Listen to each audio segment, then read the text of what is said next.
Hola, en este vídeo vamos a hablar sobre la última parte que es la financiación. Respecto a la financiación, vamos a hablar de los modelos de pago y actores del sistema de salud, los modelos de pago a profesionales, modelos de pago como incentivos, un modelo de incentivo y la función de compra de servicios sanitarios. En cuanto a los modelos de pago y actores del sistema de salud, lo primero tenemos que entender a qué nos referimos con actores. Los actores del sistema sanitario se trata de los distintos colectivos que adoptan roles diferentes en función de su participación y el papel que desempeñan en este sistema. Y en este apartado se contempla aquellos que influyen en la determinación del volumen de ingresos económicos a ser percibido por el prestador y aquellos que influyen en la cantidad de recursos disponibles para financiar el sistema de salud. Por tanto, tenemos los actores serían tres: el usuario, el proveedor y el financiador. De manera que el usuario, a través de las primas, contribuciones o impuestos, hace las aportaciones al financiador. El financiador es el que paga al proveedor y el proveedor lo que aporta son los servicios que los aporta al usuario. Y el trinomio queda completo con un círculo de funcionamiento y de relación entre los tres actores. En estos modelos de pago y actores del sistema de salud, podemos decir que en estos sistemas sanitarios, el modelo de Sistema Nacional de Salud, que es el nuestro, el sistema, la gestión de las instituciones sanitarias es mayoritariamente pública, de gestión directa. Entonces, la distancia entre el financiador y el proveedor es menor.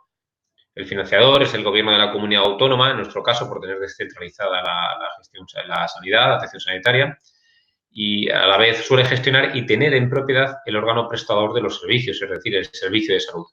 Y suele nombrar también los órganos gestores del servicio de salud y de las instituciones sanitarias, marcando, por lo tanto, su rumbo y sus objetivos. Y en general, digamos que los modelos de financiación y de pago también están relacionados con el tipo de modelo de sistema de salud, que son los que hemos estado viendo anteriormente, ya sea el Sistema Nacional de Salud financiado o a través de impuestos o sistemas de salud basados en seguridad social, financiados por cuotas de trabajadores y de empresas. Por lo tanto, en estos modelos de financiación vemos aspectos de oferta y de demanda. El circuito, en el caso de la oferta, es el que el dinero sigue al médico, a la institución o a la cama en este modelo de financiación de oferta. Y el tipo de financiación es una financiación presupuestaria o capitativa. Y el tipo de pago es un pago salarial a profesionales, pago salario con actos o población asignada. En el caso de los modelos de financiación a través de la demanda, el dinero sigue al paciente. La financiación es una financiación por actividad y se paga a través del acto, del proceso o por agrupaciones de grupos relacionados de diagnóstico conocidos como los GRDs. En los modelos de pagos a profesionales también podemos hablar de estos modelos puros o mixtos según sea la base del pago, que es forma de pago en el caso del puro desagregada y en el mixto agregada. En esta forma de pago, desagregada y agregada, desagregada por acto y agregada por salario y procesos de agregación de actos, podemos ver 5 características distintas: el riesgo, la eficiencia, la previsibilidad del gasto, la calidad, la definición de la salud. En cuanto al riesgo, en forma de pago desagregada por acto es un riesgo concentrado. En el caso agregado por salario y procesos es distribuido. La eficiencia en la desagregada es por productividad y en el agregado de efectividad. La previsibilidad del gasto es menor en el desagregado por acto. Está claro que en el agregado, donde sabemos exactamente lo que se va a pagar, la previsibilidad es mayor. Y los riesgos que tengamos de calidad que puede haber en el desagregado es una sobreprestación, lo vamos a ver más en detalle más adelante, por ese pago por acto. Y en el agregado puede haber lo contrario, es una subprestación, ya que el pago está asegurado. En cuanto a la definición de salud, el caso desagregado es más fragmentado y en el caso agregado es integral. En España podemos decir que predomina el pago agregado para las prestaciones de públicos y el pago desagregado para las prestaciones privadas. Entonces, en el modelo de pago a profesionales vemos que hay modelos puros, que hablaríamos de salario, capitación por población cartillas y de prestación por acto. En la base de cálculo, en el caso del salario, se fija una remuneración por actividades, una remuneración fija, y se desempeñan en un periodo, es decir, un año, una mensualidad, y se paga de manera fija. Lo que determina el volumen de ingresos es la carga horaria, el rango jerárquico, las actividades concretas que se realicen, de tal manera que se haga un salario por una actividad concreta, que esté fuera de ese salario anual. El comportamiento teórico que van a desarrollar aquellos que tengan profesionales un pago por salario es que van a querer maximizar el tiempo no asistencial y minimizar las cargas de trabajo. Hay que tener unas consideraciones que está basada en la oferta, número de pacientes y la complejidad en este caso no afecta. En cuanto a los modelos puro de capitación de la población de la cartilla, la base de cálculo es la persona que tenga asignada, que es lo que hace que te determine el volumen de ingresos. Entonces, el comportamiento teórico que va a tener el profesional es intentar maximizar el número de pacientes y minimizar el número de actos. En las consideraciones que hay que tener en cuenta, que la pago por disponibilidad a tratar, el producto principal es la salud y los productos intermedios como servicios sanitarios. En el caso de la prestación o acto, hay una máxima de desagradación, es decir, cada servicio o acto es la base del cálculo y lo que determina el volumen de ingresos es el nivel de actividad o las prestaciones realizadas y la complejidad de las mismas. Teóricamente, es una situación que se puede llevar a ser infraccionista en actos hasta un umbral de rentabilidad donde ya no hay una saciedad, donde no compensa seguir haciendo actividad para la retribución que se percibe. En las consideraciones que el actor principal es el profesional y es el que determina los actos necesarios.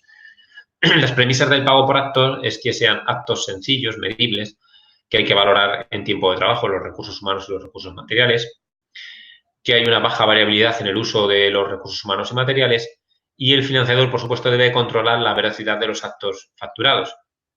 El control será la actividad y la pertinencia del acto y sería muy interesante en estos casos establecer un techo de actos o de tramos de tal manera que se disminuya los pagos a más número de actos a partir de un cierto tramo y, por supuesto, establecer una serie de protocolos de actuación que puedan garantizar que se hagan adecuadamente. Tenemos los modelos mixtos que hemos comentado, donde encontraríamos un salario con pago por acto o un pago por acto con techos individuales. ¿Cuáles son las ventajas de este modelos mixtos? Y ventajas, y vamos a hablar también de las desventajas o inconvenientes. En cuanto al salario por pago o por acto, es la previsibilidad del gasto, mayor en el pago por acto y menor en el pago por salario, productividad y motivación de los recursos humanos, alta capacidad de focalizar el gasto en acciones efectivas, es decir, podemos pagar los actos que nos interesa fomentar según las necesidades de salud de la población en cada momento. Pero tiene una serie de desventajas. Incorpora nuevas exigencias en el control de gestión, hay que evaluar esa productividad y por lo menos los procesos que se pagan. Puede centrar al prestador demasiado en la actividad que se paga olvidando el resto y desincentiva tareas complejas que no se pueden pagar por acto, como es, por ejemplo, la educación sanitaria. Y puede estimular fraudes inventando procesos no realizados realmente o indicando el proceso cuando no lo está realmente indicado. En el caso del pago por acto con techos individuales puede ser útil para corregir unas conductas inadecuadas y de manera que tampoco se pierda el estímulo a la productividad, pero requiere un buen sistema de control y de auditorías. El modelo mixto de pago por acto con techos grupales también podría ser otro modelo que permite aumentar el control sobre los costes y sobre la sobrefacturación. Estamos hablando de techos grupales en vez de individuales. Posibilita que los médicos facturen de una manera conservadora, se esfuercen sobre los que lo hacen los demás, que pueden reduzcan su sobreprestación y sobrefacturación. Y aumenta la previsibilidad de los gastos comparado con el pago por acto.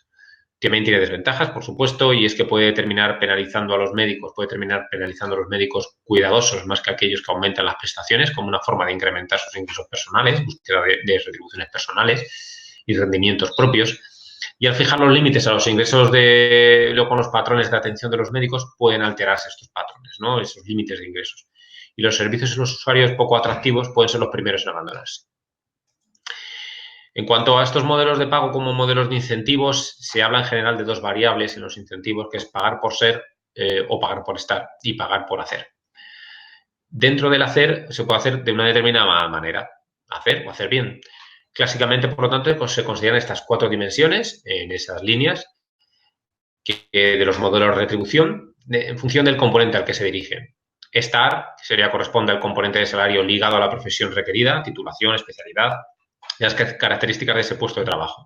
El ser es diferenciar retributivamente en base a las características individuales de ese profesional particular. El prestigio, la carrera profesional, la experiencia, la profesión, la formación. El hacer sería la diferenciación retributiva ligada al volumen de actividad realizada. Pago por acto independientemente del resultado. y hacer bien en la retribución ligada a la calidad de los resultados. Es decir, en términos de eficiencia de resultado clínico, con esos outcomes que se produzcan, o de satisfacción del usuario. Entonces, si vemos la retribución variable ligada a la actividad, el incentivador son situaciones de baja productividad y listas de espera elevadas. Los problemas que ocasiona son cantidad y tipo de actos prescritos por el propio profesional. Quizás nos puedes preguntar si llevaría a un exceso de actividad. Y el control que hay que llevar a cabo es a través del capping, que son límites de actividad, ¿no? Por la cápita, o marginales, dejando unos precios bajos para los excesos de actividad, que pasado una cierta actividad, que decimos sus umbrales, los precios sean demasiado bajos para incentivar. Y, por supuesto, requerir unos cumplimientos mínimos ordinarios. Respecto a la retribución variable ligada a resultados, el pago por acto, por pay, vinculación de incentivos financieros a la mejora de la calidad clínica y a los resultados en salud. Es una actividad, una forma de financiación cada vez más creciente, o de pago, mejor dicho, creciente desde la década de los Estados Unidos, es la década 90 en Estados Unidos, inicialmente desde el ámbito anglosajón. Tiene dos dimensiones: incentivos ligados a eficiencia y ligados a calidad clínica del resultado. Relacionada con la claridad clínica siempre es el interés creciente ayudado por estos sistemas de información que permiten poder hacer la evaluación de esa calidad clínica. Las claves están en la complejidad de obtener esa información y la necesidad de contribuir a indicadores ajustados a diferentes situaciones. Este pago por resultados es del que actualmente más se comenta y sobre el que se hacen nuevos desarrollos teóricos. En el caso de la función de la compra de servicios sanitarios, nos referimos al conjunto de instrumentos empleados por un financiador público o privado para compensar a los proveedores por la prestación de los servicios sanitarios que recibirá la población a la que el financiador sanitario paga su asistencia. Bueno, pues tenemos dos años clave, que es el 92, con el modelo de competencia organizada, donde se separan las funciones de financiación y compra y provisión de la asistencia sanitaria. Y en el 97 hay la ley de las nuevas formas de gestión sanitaria, permite la introducción de fórmulas de colaboración entre el sector público y el sector privado en la prestación de la asistencia sanitaria pública. Es decir, la colaboración público-privada, que en la nueva ley de contrato del sector público se le ha denominado concesión de servicios. Tenemos en esta función de compra de servicios sanitarios los sistemas de pago por presupuesto, cuyas características son la aportación de una cantidad pactada a la atención de una población definida por el financiador durante el periodo determinado. Es habitual en modelos integrados de atención primaria. Tiene inconvenientes en cuanto al riesgo financiero que asume el financiador, y mejoras que se podrían plantear es vincular el presupuesto a programas y cumplimiento de objetivos concretos. El pago por asistencia es que el financiador reembolsa al prestador gastos de prestación sanitaria. Se define una cartera de servicios que incluyan todos los componentes, y los pagos son por precios estipulados y regulados, normalmente por ley o por norma. El inconveniente es que induce actividad innecesaria y uso intensivo de recursos, que ya hemos ido comentando, y que está en todo caso cuando se hace el pago por acto, ¿no? Y por asistencia. Tiene un riesgo financiero que lo asume el financiador. Y aparecen estos otros sistemas que los hemos visto en cuanto al pago al profesional, pero también el pago de forma agregada en la compra del servicio sanitario, que es el pago por acto, que lo hemos descrito en los modelos retributivos de profesionales, y por lo tanto es extrapolable sus inconvenientes y ventajas en lo que hemos comentado. El pago por caso, que es pagar por el número de casos atendidos, en el que se incluye la variable de complejidad en estos grupos relacionados de diagnósticos para la atención hospitalaria o en los procesos quirúrgicos. Es un modelo de pago prospectivo que transfiere parte del riesgo al prestador, y tiene un inconveniente, que es la selección de casos de menor complejidad igual diagnóstico. El proveedor va a buscar que los casos que se realicen, que se seleccionen, sean aquellos de menor complejidad, porque recibo la misma financiación y tengo menos gastos de costes. Y puede llevar también una sobrecodificación a incrementar la complejidad con tal de poder obtener una mejor financiación. También tenemos el pago por capitación, que se ha descrito en los modelos retributivos de profesionales, y por lo tanto sus ventajas como sus inconvenientes de este pago por cápita por la población atendida tienen las mismas ventajas e inconvenientes y son extrapolables a la compra de servicios sanitarios. Muchas gracias por la atención.